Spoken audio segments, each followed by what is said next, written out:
मुजफ्फरपुर, आरा, सासाराम सब जगह, इसको लेकर के क्या तैयारी है विभाग की? बिहार राज्य प्रदूषण नियंत्रण बोर्ड हमारा जाकर के उनके द्वारा लगातार समीक्षा की जा रही है।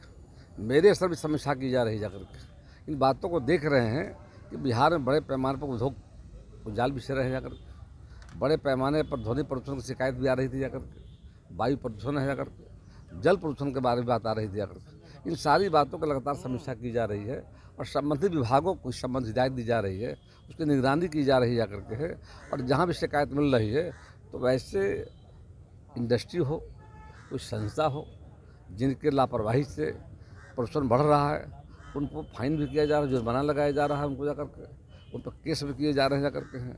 तो लगातार समीक्षा हो रही है, लगातार हम लोग उसकी निगरानी कर रहे हैं, देख रेख कर रहे हैं जाकर के हैं कि बिहार का प्रदूषण संतुलित रहे। आप लोगों ने जो जमीन बंजर है उसको अपने कब्जे में लेने के लिए प्रयास शुरू किया है। हमने विचार किया है कि झारखंड बंटवारे के बाद बिहार का जो वन क्षेत्र था मात्र 7% था, अगर उससे बढ़ाकर अब एनडीए सरकार ने हम लोगों ने 15% कर दिया है और आगे प्लान 17% करने का है। तो हमारे पास वन का अभाव जब था, देखा कि सरकारी ज़मीन जहाँ जब बंजर लैंड है जाकर के, वहाँ भी हम लोग हरित आवरण को बढ़ाने का हम प्रयास कर रहे हैं जाकर के हैं और किसान भाइयों से भी सहयोग ले रहे हैं। कृषि वानिकी योजना है जाकर के, और हरियाली जब बढ़ेगा तब प्रदूषण स्वतः मतलब संतुलित होगा जाकर के।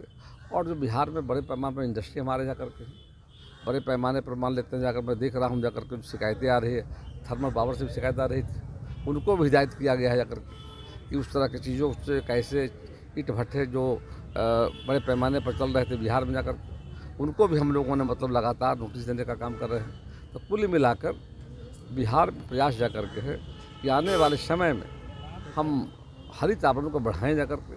उसके लिए जो बंजर लैंड हमारे पास है, किसान हैं, आम लोग हैं, सबके सहयोग से हम इस काम को पूरा करने का काम करेंगे। तेजस्वी यादव बिहार यात्रा पे हैं, लेकिन सीएम भी यात्रा पर निकलने वाले हैं, लेकिन हमला कर रहे हैं कि 250 करोड़ रुपया सरकारी खजाने पे वो यात्रा करेंगे और हम कुछ सामान्य यात्रा होता है जाकर के, कुछ खर्चा क्या हो। माननीय मुख्यमंत्री कहीं भी जाते हैं जाकर के तो सुरक्षा है और आने जाने का तो स्वतः मतलब की व्यवस्था बना हुआ जाकर के है। अलग से कोई खर्चा मैं नहीं मानता हूँ जाकर के, एक व्यवस्था है। माननीय मुख्यमंत्री कहीं भी जाएंगे जाकर के तो उनके लिए जो सुरक्षा व्यवस्था है, रहने की व्यवस्था जाकर के है, वो चला हुआ लंबे समय से आ रहा है। जो भी सरकारें रही जाकर के है, उन सरकारों में सुविधा रहती जाकर के। और माननीय मुख्यमंत्री जा रहे हैं महिलाओं से संवाद करने के लिए, राज्य की आधी आबादी महिलाओं की जाकर के, और महिलाओं के लिए देश के माननीय प्रधानमंत्री भाई मोदी जी के द्वारा और बिहार सरकार के द्वारा अनेक योजनाएं चलाई जा रही हैं। उस सब मद में थोड़ा सा फीडबैक लेने जा रहे हैं, सुझाव लेने जा रहे हैं, राय लेने जा रहे हैं कि और आगे चलकर हम महिलाओं के लिए बेहतर काम कैसे कर सकते हैं। चलो एक सेकंड सर, आइए आइए आइए आइए आइए।